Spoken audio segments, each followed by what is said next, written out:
Ladies and gentlemen, my humble greetings to all of you. Today, I would like to share a very new topic. Not only a new topic, very interesting topic, because this topic is discussed throughout the world, particularly the governments of the various countries, and very particularly the central banks of the various countries are very deeply analyzing about this particular topic, that is cryptocurrency. So my topic is cryptocurrency. We know whenever we think about the cryptocurrency, what we come to our mind is Bitcoin. But Bitcoin is not the only option. There are many options of cryptocurrencies. Let us see later. Before going to study about what is cryptocurrency, I said that throughout the world, this is a very burning topic, particularly in the minds of the people, those who are investing their money.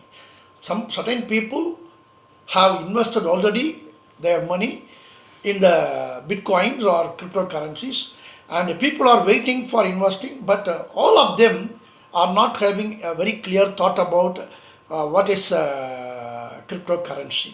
But they are having an interest to invest their money, and people are waiting, and so naturally it happens to be very important topic for our discussion today. Okay, so let me begin with a question. This cryptocurrency, is it a threat or an opportunity? Is it a threat to every country? Is it an opportunity for every country? Is it a threat to the banks, or is it an opportunity to the banks, or is it a threat to the investors or an opportunity to the investors? So in that way we are going to analyze this topic. So before telling about what is cryptocurrency and how it works, let us recollect how that present system of currency was evolved in the world. And we know currency is playing a very vital role in the daily life of everybody. So it is playing a very vital role. And before the invention of the currency, what we are using presently, the barter system was existing. The barter system means exchange of goods for goods and exchange of goods for services also. So the exchange of goods for goods and services said to be a barter system. It was adopted first because the reason is the people were having specialization in their field of production, so naturally they produced more than what they needed. So when they produce more than what they needed, naturally they have to share the surplus to somebody else. At the same time, were also in need of certain commodities, certain products other than what they produce. So in that way, they have to get their needs from others. So in that way, the barter system came into existence before finding out a common measure of value. So they exchanged their goods for goods and services. Radically, that system was changed. Slowly, that system was changed by way of introduction of the coins and currencies and some methods of exchange of value. So first time the official currency was minted with the help of a leather coin, and it was introduced. After that, a gold plated coin was introduced, and silver plated coins were introduced. Even original silver coins were also introduced for fixing the value for the goods, right? So said to be a currency, and finally a paper currency was introduced in the world. So once the paper currency was introduced by some countries, almost all countries have introduced the paper currencies, adopted a fundamental principle or a standard principle. That is the basic principle what they have stated, that whatever the extent of the value of the currency which was given in circulation, to that equivalent value, the government or the banks, central banks, should have a gold in their custody, equivalent value. So in that way, the currencies may be issued. So almost all countries have adopted that principle, and particularly India, the Reserve Bank of India has got enough gold under his custody to the equivalent value of the currencies which are in circulation.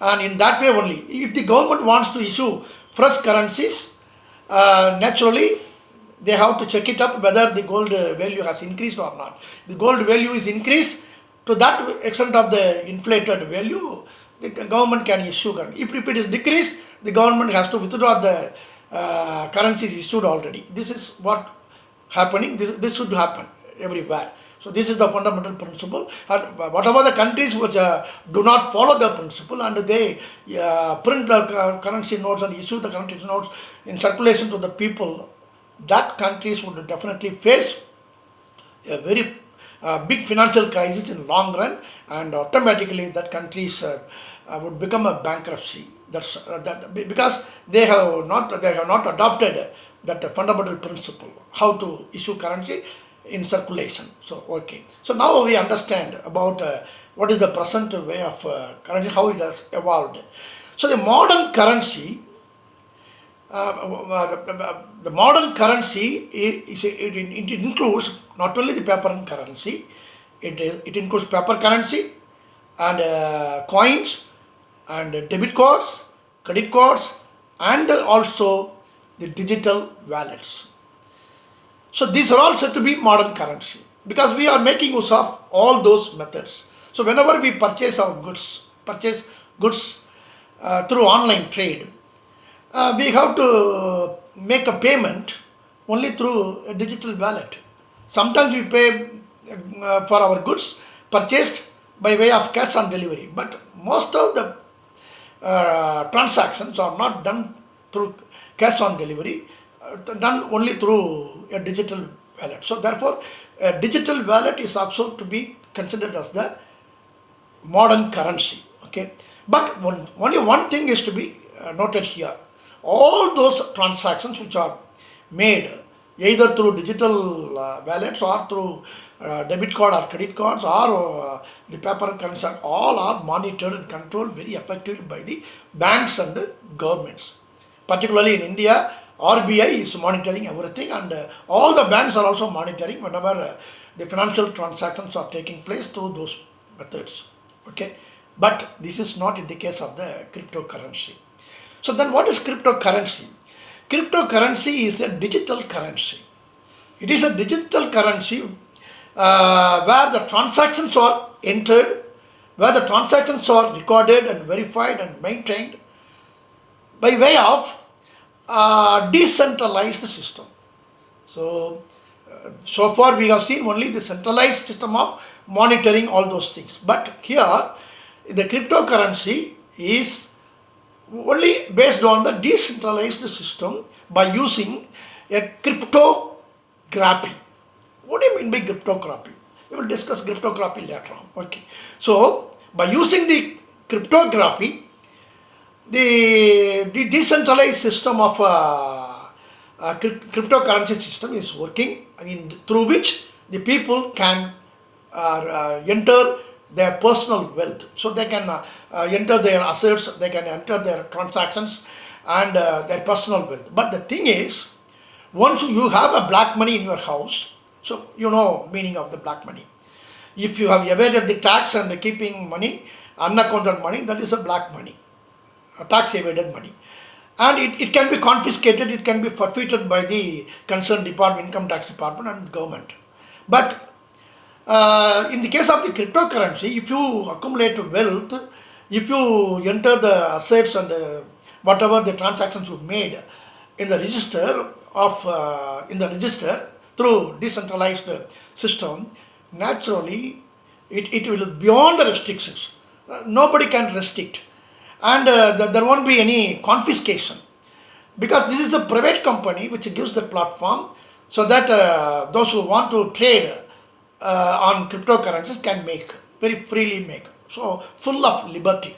So this is a very dangerous one. Let us deeply discuss again. Okay.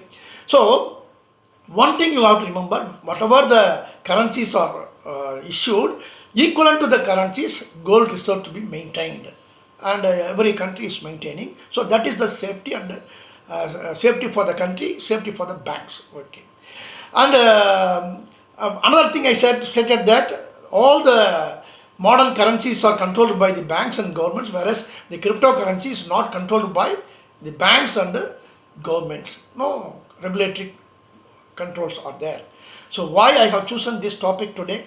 2 days before, there was a news I studied in the newspaper that in Central America, one country called El Salvador has adopted the Bitcoin and the cryptocurrency officially.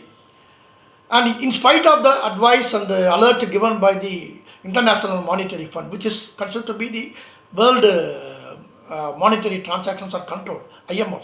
So the IMF has advised there are a lot of risky there, but in spite of that advice and all, the first country has adopted this Bitcoin officially. Now the IMF has sent panel of members to meet the officials of the particular government to discuss with them and what are the modalities and what are the regulatory frameworks to be sorted out so that the country can escape from the high risk. So in that way, now the IMF is moving on. So that is why it is very important and vital topic, because followed by El Salvador, other countries can also move to declare or to adopt the cryptocurrency as an official currency. Okay, in that way. So RBI, IMF, IBRD, and all the centralized banks of various governments are very deeply thinking about what kind of modalities and what kind of frameworks to be sorted out in order to exercise the control over this mechanism. So in that way, the people are thinking, the government are also thinking, and the banks are thinking. So when we think about beyond restrictions and beyond confiscation, and everything will go wrong, that we can easily understand. Okay. And now the point is how this cryptocurrency works. We know very well the exchange of value, how the exchange value is taking place nowadays through new technology. That new technology is known as blockchain technology. The blockchain technology, there are certain blocks consisting of data, and those blocks are connected with a chain. So that is why it is called blockchain technology.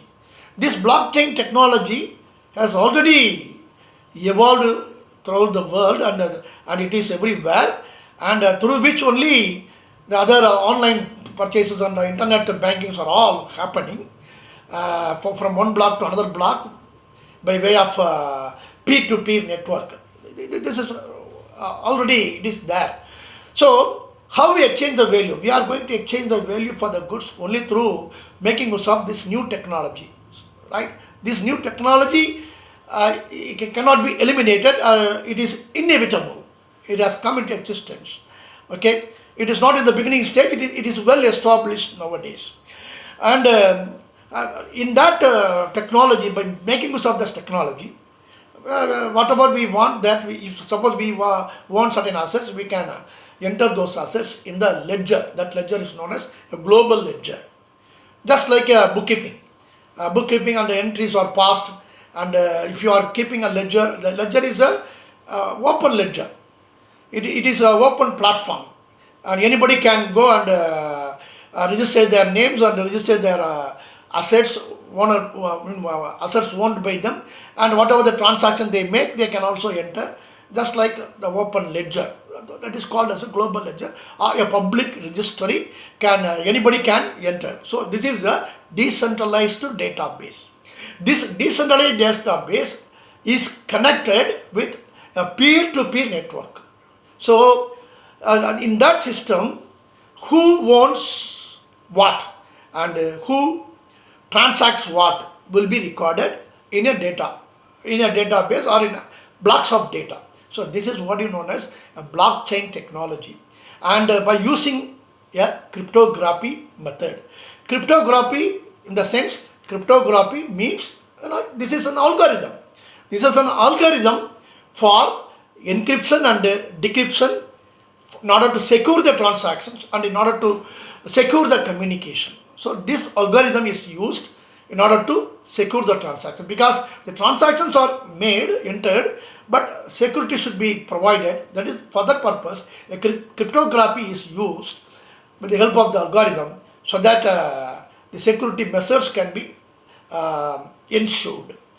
And this technology, we know that this is the technology has newly entered, but even before this technology, we have been facing what is happening to the life of an ordinary human being because of the technological development. So the technology has changed the way of our lifestyle today. Particularly, when just imagine what was the position 30 years ago, 3 decades ago, before the invention of the internet, before the introduction of the internet. And at the time of introduction of the internet, we know very well, we know about at the rate of, that is ID for mail, and that has created a wonder, that because no address is required, no permanent address is required, no official address is required, no residential address is required. If at all the message to be sent from one person to another person, it can be sent 24 into 7. At any time you can see that message immediately wherever you are. So that wonder was created in the beginning, and people were wondering about this particular mail system, because easily communicated, whether you are residing in a house or not, wherever you are, you can get a communication. And a website was created.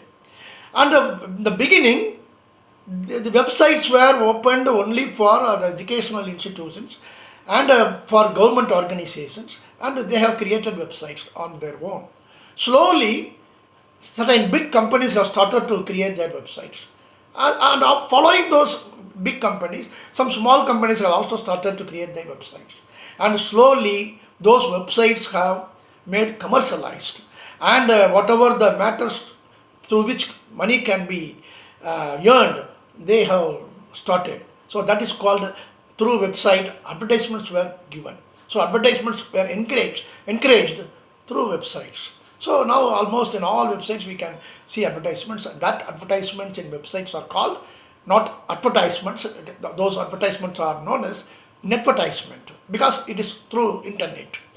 And that is a new terminology people have ascertained, netvertisement.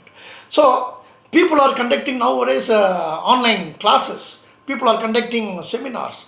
If the seminars are conducted through online, we call it as, because we are making use of the website, we call it as webinar. So in that way, the internet for the past 30 years have changed the life of everybody. So the way in which we are living, what is our lifestyle, it is totally different from what was the lifestyle some 30 years ago. The way in which we communicate, that is totally different from how we communicated some 30 years ago. The way in which we are shopping is entirely different comparing to the past. The way in which we are making payments for our purchases, also when you compare, it is totally changed environment. Okay, we are totally in the changed environment, and very particularly, though we are making use of the paper currencies, the companies are not very particular about receiving the paper currencies. They don't want to receive your paper currencies, and the consumers are also, they don't want to carry paper currencies. So both the companies and the consumers and almost all people are not very particular about making use of the paper currencies. They prefer only digital currency. This is the situation, right? We want to transfer the currencies from our digital wallet to some other register, some other banks, from one bank to another bank, by making use of the smartphone. So it is easy for us. So we have adopted to that technology, and we have I think that if it is withdrawn, the people would be very much affected, because we are accustomed to this. So we have to go to next level from that one. Okay. So what I want to say, that this blockchain technology is well established technology, and it is in the practice. It is in the practice of online trading. It is in the practice of banking transfers and all. And that technology is used by some private companies. The blockchain technology is used by some private companies, providing the same technology as a platform for buying and selling and trading of the cryptocurrencies. And we know about only Bitcoin because the Bitcoin was first introduced by a company from Japan. So Japanese company has introduced that cryptocurrency in the name of Bitcoin. So we know only that one because we have been knowing about the cryptocurrency only Bitcoin, but there are lot of other cryptocurrencies which are unknown to us. I would like to say that here the cryptocurrency in this world is only in the infancy stage because this is a decentralized system. Only one country has adopted very recently, 2 days back. The other countries are waiting for framing the regulatory work and permitting them officially or not permitting them. But India once banned some 2 years back banned the cryptocurrency system, but the court has said that it is not illegal one, therefore it cannot be banned. So in that way it is stands still now. So it is applicable to entire world and it is not illegal. It is not as such gambling, but it seems to be gambling. It seems to be speculation. And when once the currencies are exchange of currencies are permitted, naturally this is also to be permitted. But it all depends upon the trust what the customers or people are having, the investors having on a particular cryptocurrency. So it is purely based on the trust. So if it is trustworthy, naturally the people should be given because it's a fundamental right of the investors and people to invest their money because they feel that that companies on that system is trustworthy, so they want to invest. So they must be allowed. In that way, it cannot be banned. It is there. But regulatory framework may be introduced, sorted out and introduced. But this is an open platform. Blockchain technology is an open platform. Therefore, brilliant people are making use of that platform for their own purpose. In that way only the cryptocurrency has come into existence. And I said Bitcoin alone is not only cryptocurrency. There are 2,000s of cryptocurrencies are in this world. And every day a new cryptocurrency is evolved and introduced. And in India, there are 25 kinds of cryptocurrencies are there apart from Bitcoin. So Bitcoin is not the only cryptocurrency. You please keep in your mind. There are other options, other cryptocurrencies are introduced by private companies. Now just imagine, only 180 countries currencies are recognized by the UNO. So 180 countries currencies or paper currencies are recognized by the UNO. Out of 180 currencies recognized by the UNO, just 130 currencies alone approved for exchange officially in the foreign exchange counters. Other 50 currencies were not entertained. And in practically speaking, though the Indian currency is very much approved, can be exchanged in the official foreign exchange counters, but many countries, when you go for a foreign exchange counter, if you keep Indian currency and if you want to convert into any other currency, they won't accept Indian currency. They have got only 10 or 12 currencies and they would clearly say that we would accept only those currencies are not Indian currency, are not Bangladesh, not Pakistan currency. So this is impractical. But legally speaking, 150 countries' currencies were approved to exchange in the official foreign exchange counters. Okay, so when we have 150 currencies are exchangeable through a foreign exchange counter, now we have seen in cryptocurrencies 2000s. It's still every day it is growing popularity, and many companies have make use of that platform very liberally and they create. So this is happening everywhere. So definitely this cryptocurrency system will make a total change in the monetary system throughout the world. So the IMF has to take much care of, and already the IMF is deeply analyzing and studying about this development.